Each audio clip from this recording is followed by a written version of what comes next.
ሀሳብ ነው አይደል? አሁን የሚይዘን የትም ብንቀበር ችግር የለብንም። ይሄ የሚያስጨንቀን ጉዳይ አይደለም።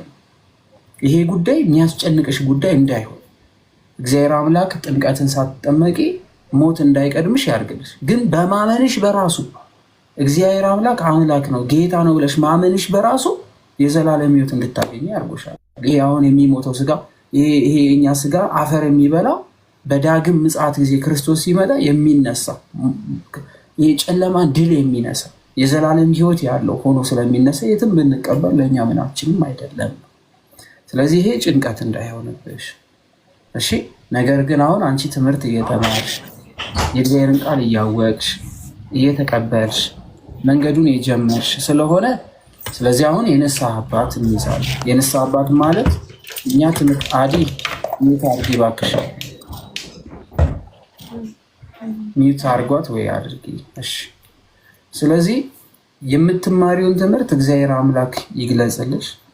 የንስሐ አባት ትይዣለሽ። የግዴታ ከመጠመቀሽም በፊት የንስሐ አባት ስለሚያስፈልግሽ እኛ ቤት የንስሐ አባት እናስይዝሻለን፣ ወይ የአሾ አባትም ካለ ከእሳቸው ጋር ትቀጥያለሽ። እኔ ትምህርቱን አስተምርሻለሁ። የንስሐ አባታችን ደግሞ አንቺን ይንከባከቡሻል፣ ሁልጊዜ ያዩሻል። ከዛ ወዲያ ያለሽበት ቦታ ላይ ቤተክርስቲያን ካለ እንድትጠመቂ ማድረግ፣ ከሌለስ ወደ ሀገር ቤት እስከምትመጪ ዘውትር ሁሉ ጊዜ በጸሎት በስግደት እግዚአብሔር አምላክን በማመስገን ትቀጥያለሽ። ሀገር ቤት ስትገቢ ክርስትና ትነሻለሽ ማለት ነው። ስለዚህ ሞቼ የት ነው የምቀበረው የሚለው ለእኛ የሚያሳስብ ጉዳይ አይደለም፣ ከሞትም በላይ ስለሆነ ለማለት ነው። እሺ ከሞትም በላይ ነው። እሺ ቃልዬ እሺ ወንድሜ። ስለዚህ ይሄ ነገር አያስጨንቅሽም አይደል? አሁን ከዚህ በኋላ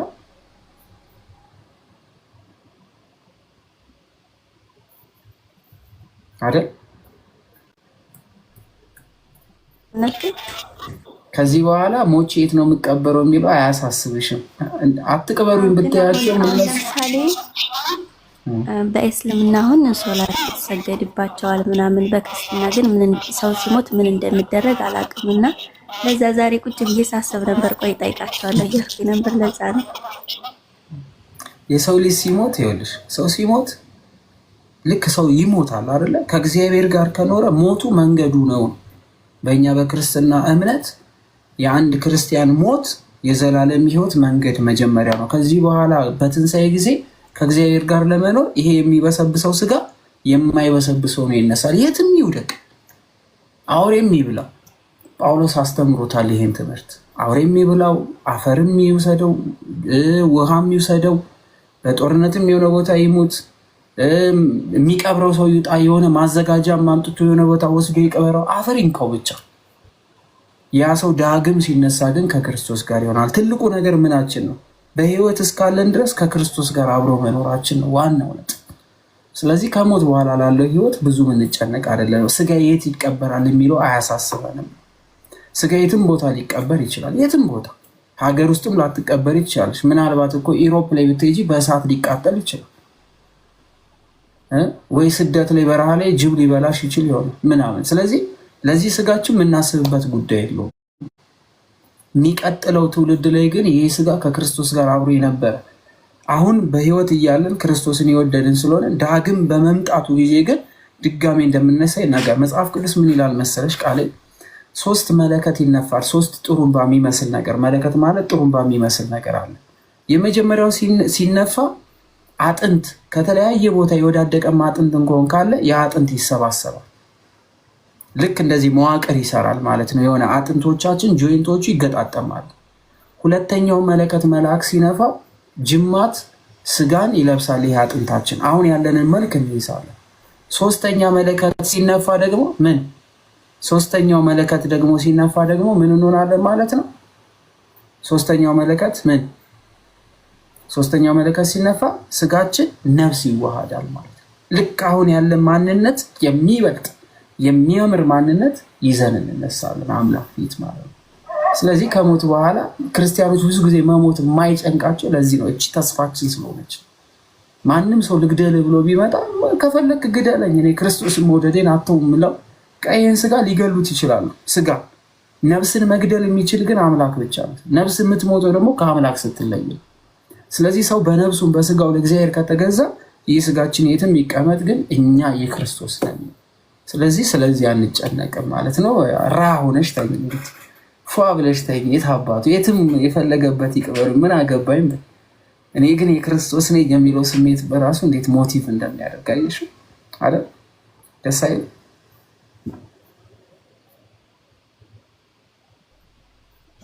እሺ ዘላለማዊ ህይወት ማለት ምን ማለት ነው? ዘላለማዊ ህይወት ማለት ከሞት በኋላ ህይወት አለን አይደለ? ከሞትን በኋላ ህይወት አለን። ሞተን የምንቀር አይደለም። ከሞት በኋላ ያለ ህይወትን ተስፋ እናደርጋለን፣ ድጋሜ እንነሳለን እንላለን። አሁን ያለው ህይወት አሁን በስጋ ያለን፣ አሁን እኛ በስጋ የምንኖር ሞት አለብን። አሁን የምንሞተው የማንሞት ሆነን ልንነሳ፣ የማንበሰብስ ሆነን ልንነሳ፣ የማንደክም መንግስተ ሰማያት የተባለች የዘላለም መኖሪያችን። አሁን እዚህ መራብ አለ፣ መጠማት አለ፣ ሰው ሊያስከፋን ይችላል፣ እናለቅሳለን ምናምን። ጌታ ኢየሱስ ክርስቶስ ሲነግረን ግን ከዚህ የተሻለ ዓለም ግን ለእኛ ተዘጋጅቷል። እሷም መንግስቱን መውረስ ነው፣ የእግዚአብሔርን መንግስት በአባቱ ፊት የተዘጋጀችን የክብር መንግስት ተዘጋጅታ ትጠብቀናለች። ስለዚህ ለዘላለም ሳንደክም፣ ሳናርስ፣ ሳንቆፍር፣ ምን ሳናደርግ ልክ እንደ መላእክት አይሞቱም አይደለ? መልአክ ይሞታል ቃልዬ፣ መላእክቶች አይሞቱም፣ ሊሞቱ አይደሉም። ሰው ልጅ ግን የሚሞት ሆኖ ነው የተፈጠረው። የሚሞትም ምንም አይልም፣ የማይሞትም። ኃጢአት ስለሰራን ሞት መጣብን። ኃጢአት የማንሰራ ከሆነ ግን ኑሯችን እንደ መላእክት ይሆናል። አሁን የምንሞታት ሞት የማንሞት ሆነ ልንነሳ ነው። ስለዚህ ሰው የማይሞት ከሆነ ዘለዓለማዊ ይሆናል፣ ልክ እንደ አምላክ። ለምን ስንል እንደ መልካችን እንደ አምሳላችን የሰው ልጅ እንፍጠር ብሏልና። ሰው በእግዚአብሔር አምሳል ተፈጥሯል፣ እንደ መልኩ ፈጥሮናል። ስለዚህ እንደ መልኩ ፈጠረን ማለት እኛ ዘለዓለማዊ ነን ማለት ነው። እኛ ለዘላለም የምንኖር ሆነን የተፈጠርነው። ስለዚህ ሰው ዘለዓለማዊ ህይወትን ለመውረስ ደግሞ ማንም መውደድ አለበት፣ ማንም ማወቅ አለበት፣ ክርስቶስን ማወቅ አለበት። ህይወትም መንገድም እኔ ነኝ ብሏልና። ስለዚህ ሰው ህይወትም መንገድም ከፈለገ በክርስቶስ ማለፍ አለበት፣ እርሱን ማውደድ አለበት፣ አምላክነቱን ማወቅ አለበት፣ የእሱን አዳኝነት መቀበል አለበት። ክርስቶስ ጌታ ነው፣ አምላክ ነው። ዓለም ከመፈጠሩ በፊት የነበረ ነው። ዓለም ከተፈጠረ በኋላም ያለ ነው። ዓለምን አሳልፎም የሚኖር አልፋና ኦሜጋ ብሎ ክርስቶስን ማመን ይጠበቅብናል ማለት ነው። ልክ አሁን ክርስቶስን እንደዚህ ስንል የዘላለም ህይወት እናገኛለን። ለምን ስንል ክርስቶስ ዘለዓለማዊ አባት ነው፣ የዘላለም ጌታ ነው። ፀሐይን ያወጣ፣ ጨረቃን ያቆመ፣ ዓለማትን የፈጠረ፣ ዓለም ሳይፈጠር በፊት የነበረ ነው። ስለዚህ ክርስቶስን ስናምነው የዘላለም ጌታ ያመንን ስለሆነ በልጁ በኩል የዘላለም ህይወት እናገኛለን ማለት ነው። ዘላለም ማለት ይሄ ነው ማለት ነው።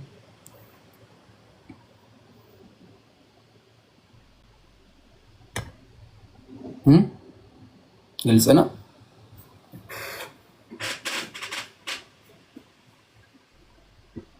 ጠይቁ። እሺ፣ ደስ ያላችሁ መጠየቅ ትችላላችሁ። ደስ ያላችሁ ያልገባችሁን ማወቅ የምትፈልጉትን ጠይቁ። ደህና መሻችሁ። እንዴት አመሸሽ?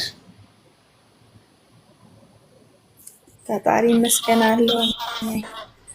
እሺ፣ ያው አጠገብሽም አንድ እህትሽ አለች። ድምጽ እንኳን አቆራል። አንድ እህት አለችሽ አንቺ ጋርም ይኸው። አዎ ቃል አለች። አዎ እንትን ጥያቄ ነበረኝ። እሺ ጠይቁ። ልጠይቅህ? እንትን ነው እንትን እንድትሰጠኝ ብዬ ነው ምዕራፍና ቁጥር። እኔ ቁርአኑን ብዙም በነበርኩበት ሰዓትም አንብቤው አላውቅም። ማለት አክራሪ ሙስሊም ስላልነበርኩኝ አሁንም ማንበብ አልፈልግም እና አባቴ ማስረጃ አምጪ ምናምን አለ ለቤት ሰሞኑ ነገር ማለት ነው። የለም ይሄው አንብቤዋለሁኝ ረዱ ምናምን የሚል ነገር የለም።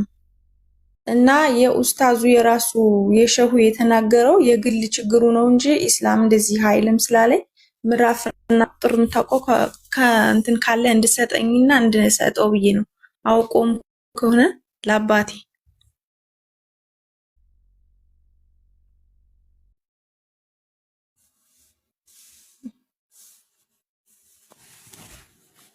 ቤላን አስገባታለሁ፣ እሷ ትሰጥሻለች። ሚውት አይሰማም። እሺ አንስቼዋለሁ። ቤላ ስላለች አሁን ቤላ ትሰጥሻለች። ይኸው ቤላዬ፣ እንዴት አደርሽ? እንኳን ደህና መጣሽ። ቁራ 2 ቁጥር 19 እስከ 11 አለ። ቁራ 2 ቁራ 8 12 ቁራ 8 62 እነዛ ጠቅላላ ክርስቲያኖቹን መግደል መጥባት የሚያስተምሩ ምዕራፎች ማለት ነው። ቁራ 9 5 ላይ ቁራ 9 30 ቁራ 9 123 ድረስ ቁራ 22 እስከ 19 ቁራ 40 እስከ ቁራ 47 እስከ 4 ድረስ ያለው ቃላት ጠቅላላ መግደል መጨፍጨፍ የሚያስተምሩ ምዕራፎች ናቸው። እነዚህ አሁን የሰጧቸው ቃላቶች ገብተሽ ስታነብ ራስሽ ታውቂያለሽ ማለት ነው። ክርስቲያኖች አጥፋቸው፣ ግደላቸው፣ ተዋጋቸው ብለው ምናምን አለ እነዛ ምዕራፎች ላይ ማለት ነው። እና ገብተሽ አንብቢ። ከፈለግሽ ፎሎ አድርግልኝ፣ በውስጥ መስመር ሼር ላድርግሽ። እሺ እሺ፣ ነግረዋለሁኝ፣ አድርግሻለሁ። እሺ እንትን እኮ ብሎኝ ነው ዛሬ ሲረብሸኝ እንትን ስላለ አይልም እና እሱ የኡስታዝ ችግር ነው ያለው። ትላክላ ግለሰብ ባወራው ሙስሊም ታማም ነው። ምክንያቱም እንደዚህ ቁራ ምናምን የሚለውን አይገባቸውም። ብዙ ጊዜ ሱራቱ የሱራውን ስም ነው መንገር ያለብሽ። እንደዚህ ሱራ ላይ የምዕራፉን ማለት ነው። እዚህ ምዕራፍ ላይ ያው ስለዛ ስክሪንሻት አድርገሽ ላኪልኝ። ኦኬ አዳነች የሚለው ነው።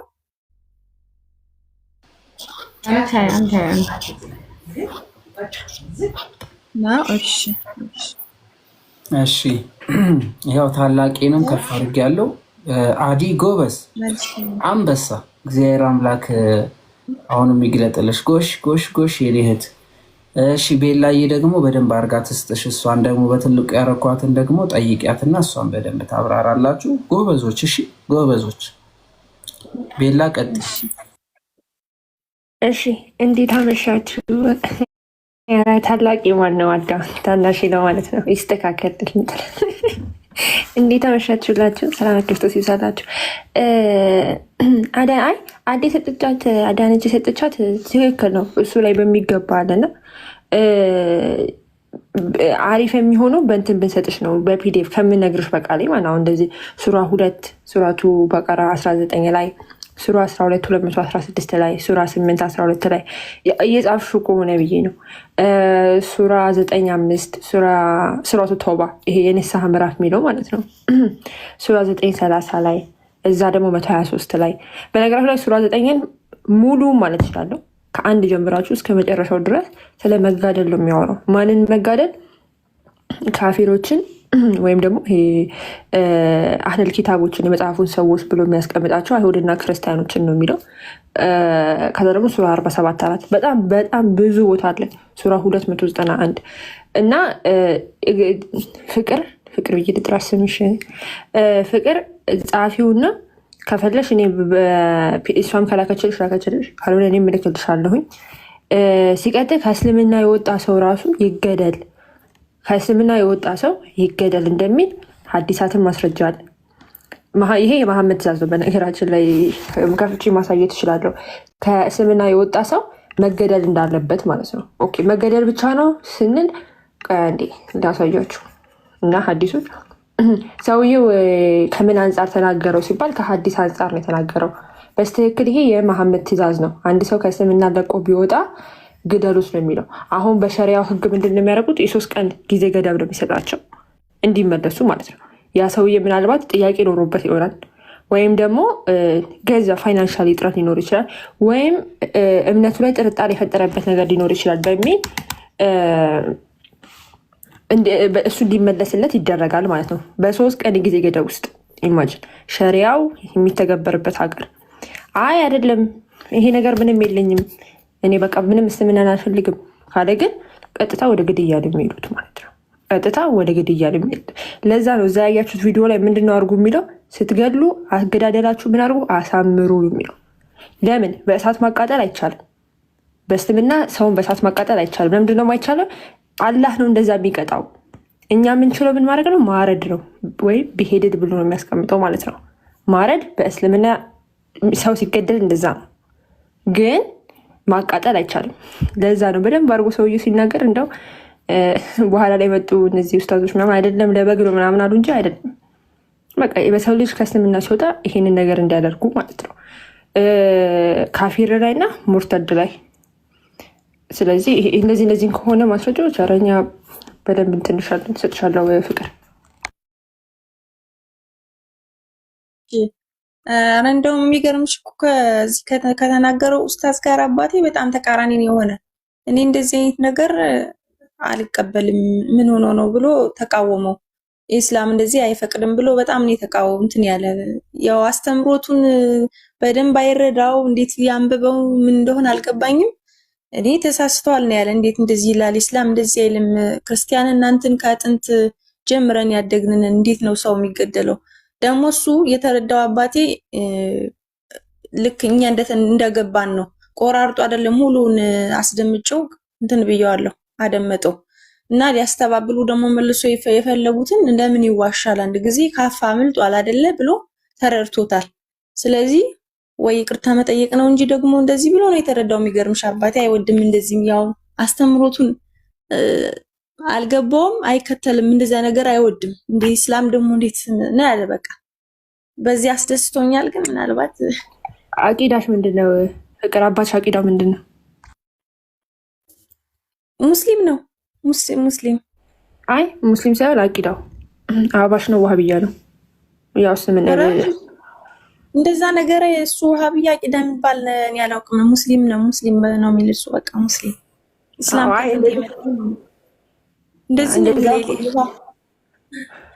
እንደዛ የሚሄዱት ከሆነ ይሄ አህባሽ ነው። ይሄን ነገር የማይቀበሉት ከሆነ ብዙ ጊዜ አህባሾች አይቀበሉትም እንደዚህ አይነት ነገሮች ላይ። ምናልባት አህባሽ ስለሆነ ብዬ ነው።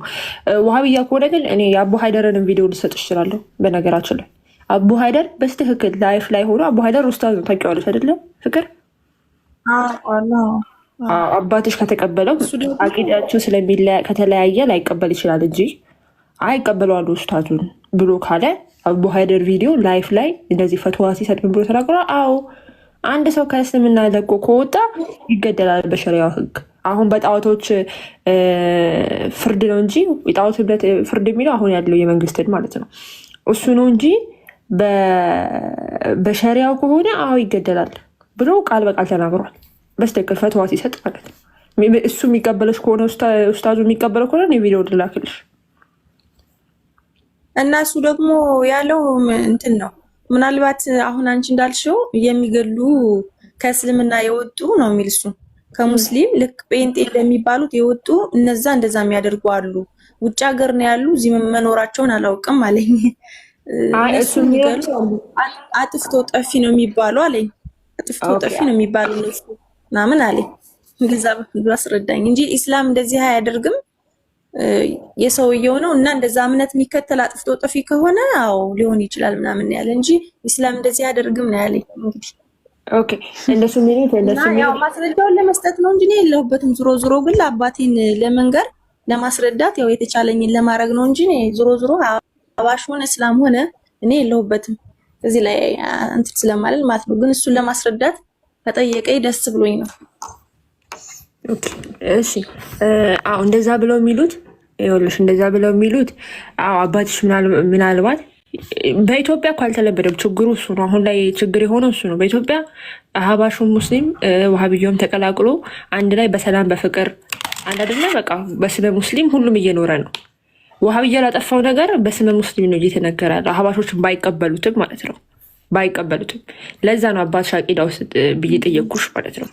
ግን ምንድነው መሰለሽ አሉ አክቹዋሊ ዋሃብያዎች በጣም አክራሪ ሙስሊሞች በጣም ለምሳሌ እነዚህ ሰለፊ ሙስሊም የሚባሉት እነ አይሳይስ፣ ቦኮ ሀራም፣ አልሸባብ የሚባሉት የዓለም አቀፍ አሸባሪ ቡድን ተብሎ የተፈረጁት እንዳለ የእነዚህን የሚከተሉ ናቸው። ገባሽ? እንደውም የሆነ ቪዲዮ አለ አይተሽ ከሆነ የዛሬ 6-7 ወር አካባቢ አንድ ልጅ አለና ምን ብሎ የተናገረው ከቻልን ከነዚህ አሸባሪ ቡድን ተብሎ ከተፈረጁ ጋር አብረን እንሰራለን ብሎ የተናገረበት ቪዲዮ አለ።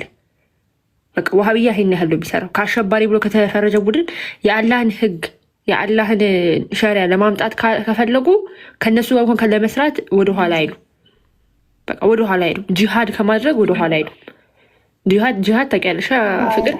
ጂሃድን ለማምጣት ወደኋላ አይሉ። ባላ ስም ቅዱስ ጦርነት ማድረግ ገባሽ?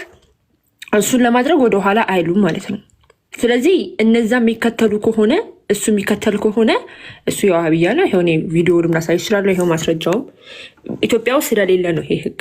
የሸሪያው ህግ የሚከተሉ ለምሳሌ ዚች ጋር የዚህን ቁርአን የዚህን ሀዲስ ሱናን አለሳይ 4060 ምንድን ነው የሚለው መሰለሽ? ቁጥሩን ያዡ ለሌላ ጊዜ ሆንሻል። ሳሂ የሆነ ሀዲስ ነው። ምንድን ነው የሚለው? ሳም ፒፕል አፖስታይድ አፍተር አክሰፕቲንግ ኢስላም ይላል። አንዳንድ ሰዎች እስልምና ከተቀበሉ በኋላ አፖስታይድ ያደረጉ፣ ከፈሩ፣ ወጡ ከእስልምና ሙርተድ ሆኑ ማለት ነው። ከዛ በኋላ አሊ የሚባለው አሊ የመሐመድ ሳባ ነው አይደለ? አሊ የሚባለው ምን አደረገ? አቃጠላቸው። እነዛን ሰዎች አቃጠላቸው ከእስልምና ሲወጡ ማለት ነው። ከዛ ኢብን አባስ ትልቁ ኢብን አባስ ምን ብሎ ተናገረ? እንዴ እኔ አንተን በሆን አለው ኢፍድ ሃብ ሚ እኔ አንተን በሆን ኖሮ አይ ውድ ናት ሃቭ በርን ደም እኔ አላቃጠላቸውም ነበረ። ለምን ብሎ ምክንያት ሰጠ መሰላችሁ? የአላህ መልእክተኛ እንዲህ ብሏል፣ ኖ ዋን ሹድ ፐኒሽ ዊዝ ፐኒሽመንት ኦፍ አላህ። ማንም ሰው በአላህ መቅጫ መንገድ መቅጣት የለበትም። እኔ በሆን ኖሮ ግን ይላል አይ ውድ ሃቭ አናላይፍ ዘም ዘ ሜሴንጀር ኦፍ አላህ ሴድ ሁኤቨር ቼንጅ ሂዝ ሪሊጅን አናላይፍም። ተመልከቱ፣ ማቃጠሉ አይደለም መግደሉ አይደለም ያሳሰበው፣ ማቃጠሉ ነው። መገደልም አለባቸው ኦፍኮርስ፣ ግን ያንን ማድረግ ቢችለው ማቃጠል ቢችለው አላህ ነው፣ ሰው አይደለም። ስለዚህ እንደዛ ማድረግ አልነበረብም። እኔ በሆን ኖሮ እንዳንተ ገላቸው ነበረ። ምክንያቱም ሁሉም ሰው ከእስልምና ያወጣ ሰው ምን ይደረግ ስለሚባል ሊገደል ስለሚባል ማለት ነው።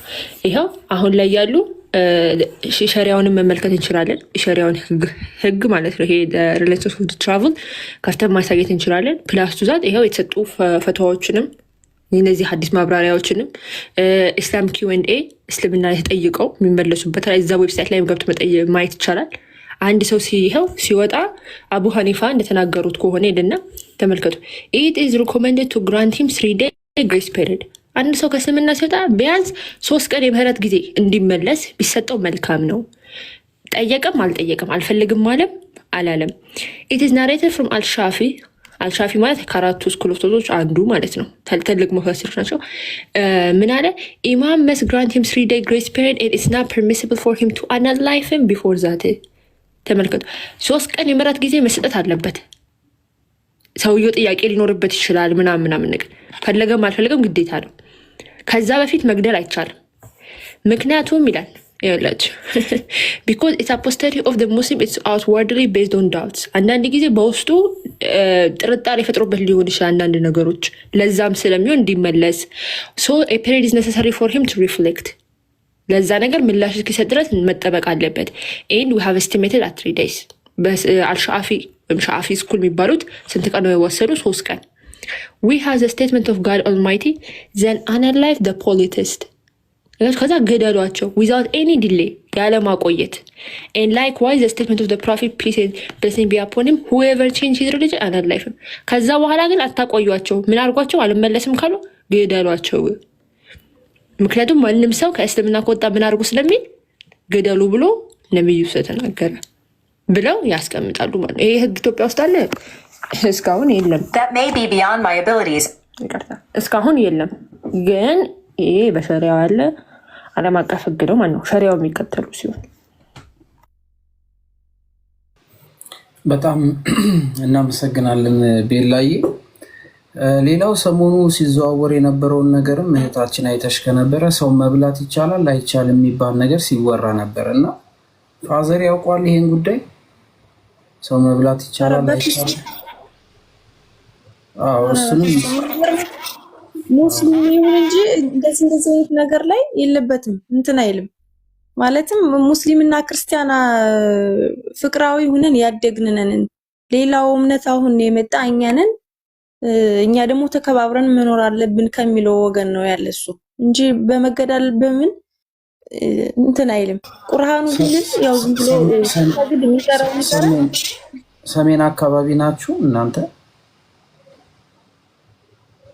እኛ አይደለም። አይ ወደዚህ ወደ ወሎ ምናምን ከሆነ ብዙዎቹ የሀጂ ሙፍቲ ልጆች ስለሆነ አብዛኛዎቹ እንደዚህ አይነት ስሜት ነው የሚሰማቸው። ይሄ ምስራቅ አካባቢ ምናምን ነው በከፍተኛ ደረጃ ወሃቢያው የሚንቀሳቀሰው። ምስራቁ ወለጋ አካባቢ ምናምን ያለው ጥቁር መልበሱን ራሱ አይቀበለውም በሴቶች ማለት ነው አባቴ። ይሄ ጥቁር አይን እንትን የሚለው አይቀበለውም። በቃ ሂጃብ አለ አይደለ? ሂጃብ ያችንን ነው እንትን የሚላት እንጂ ጥቁር መልበሱ ራሱ አሸባሪ ነው የሚለው አይቀበለውም። የሚገርመው ግን ያው እኔ ሙስሊም ነኝ አላህ ያለውን እከተላለሁ ነው የሚል። አላህ ያለውን እከተላለሁ ይላል። ሲሰግድ ብቻ በቃ እንትን ይላል እንጂና ያን እንደው በተቻለኝ አቅም ሞክራለሁ ለማስረዳት። እስኪ እሺ የሚለኝ ከሆነ ጥያቄ ሲጠይቀኝ ያው ጠይቃቸዋለሁኝ፣ አሰማዋለሁ። ይሄ ደግሞ ሪከርድ ያደረኩት ቤላን ፎሎ አርጊያት፣ ቤተሰብ አርጊያት።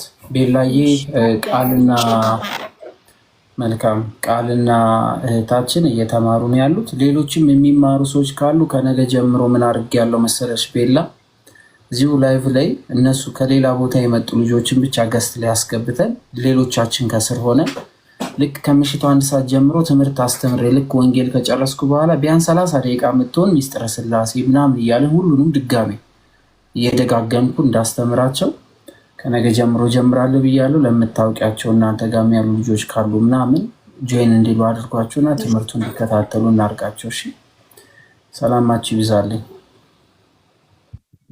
አሜን።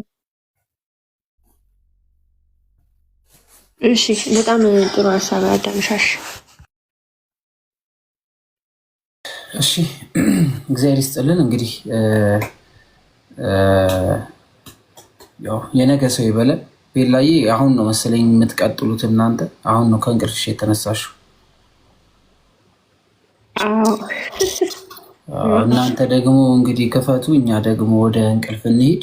በነገራችን ላይ እዚህ ቤት ያሉ ልጆችን አበርቻቸው፣ ሴቶቹን አጠንክሪ። ናዳነች ምናምን አየሻቸው ሲሳተፉ እናንተ ጋር እየዋሉ ጎበዝ እየሆኑ ነው እና አበርቷቸው፣ አስተምሯቸው። እዚህ ቤት ያሉ እህቶቼ ወንጌል በጣም የተማሩ ናቸው ግን እንዴት ደግሞ አሁን የሌላውን ደግሞ እንዴት መግለጥ ይችላሉ፣ ፒዲኤፍ እንዴት ያያሉ፣ እንዴት ያጠናሉ ምናምን የሚለውን ትሬዲንግ ስጧቸው ባካችሁ። በተቻላቸው አቅም አጠንክሯቸው። እዚህ ጋር ወንጌል የተማሩ ጠንካራ ልጆች አሏችሁ። እነሱን ደግሞ ወደ ተሻለ እንደዚህ ልክ እንደናንተ ሞቲቬት ሆነው መናገር እንዲችሉ አድርጓቸው ማለት ነው።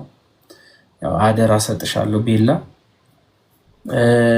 ከዛ በተረፈ እህቶች እንግዲህ እዚህ እንትኑ ላይ የምታዩትን ነገር አንዴ ላዙርላችሁ፣ ይቅርታ። ይሄ የምታዩት ነገር ትልቁ እቃችን ነው። ይሄ ማለት በጣም ሲሪየስ ማቴሪያል ነው ለፖድካስቱ፣ ትልቁ ለምንጀምረው ማለት ነው። ይሄንን ለመግዛት አንድ ሰው የ5000 ብር ዕጣ ይግዛ ብለን አጠገቤ የምወዳቸውን የተክልዬን ይሄንን ወጣ ላይ አስገብቼዋለሁ። የወጣ ላይ እንዲገባ ፈልጌ አይደለም፣ ግን ያው ትልቅ ነው፣ በጣም ግዙፍ ነው።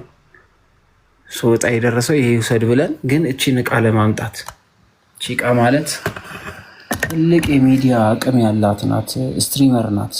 ወደ 16 ምናምን አይነት ካሜራ ትቀበላለች እና ግን ቀጥታ ስርጭት ማሰራጫ ነው። እሱን ለማምጣት 450,000 ብር ነው ገበያ ላይ የሚሸጠው። አንድ ሰው አንድ ቲኬት ይግዛ ብለናል።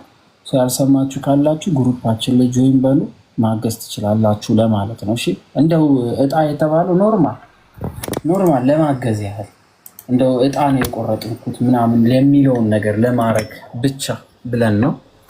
እሱን እናርግና ሚዲያውን ኦን እናርገው። ትልቅ ሚዲያ እየተዘጋጀ ነው ቤላ። በነገራችን ላይ በጣም ግዙፍ የድፍረት የተሞላበት ግዙፍ ከመንግስት ፍቃድ ወስዷል። የላይሰንስ አውጥተዋል። ግብር ክፍያ ይከፍላል። ቢሮ አለው። ሰራተኛ ተቀጥሯል ምናምን። ካሜራዎች ተዘጋጅተዋል ምናምን። የሚቀጥለው ስቴፕ ግን ኦን ማድረግ ነው። እቺ እቃ ብቻ ናት የምትቀረው። ሶሱ መጣልን ማለት እንዴት እንደምንሰራ ታያላችሁ። እዚህ ቲክቶክ ላይ ያለው ሁሉ ሊንካችንን ጆይን እናደርጋለን አንድ ላይ። በጣም ትልቅ ነገር ነው የምንሰራው። ከቤታችሁ ቁጭ ብላችሁ ትልልቅ ይሄ ምንድነው ኢሳት ምናምን የተለያየ ሀገር ተቀምጠው ግን በጣም አንድ አይነት ሆኖ የሚገቡበት አይነት ሲስተም መፍጠር እንችላለን። ያ ማለት ደግሞ ደረጃችንን ከፍ እናደርጋለን ማለት ነው። ስልክ መቀበል እንችላለን ምናምን ብዙ ነገሮች እና እሱን ለመግዛት እየጣርኩ ነው። የቀረኝ ይሄ እቃ ብቻ ነው፣ ሌላ ተሟልቷል። ስለዚህ ተሳተፉበት ምናምን። ማገዝ የምትፈልጉ ጆይን በሉ ምናምን እንደዛ ነገር። ግሩፑ ይሄ ነው። እሺ ይስጥልን።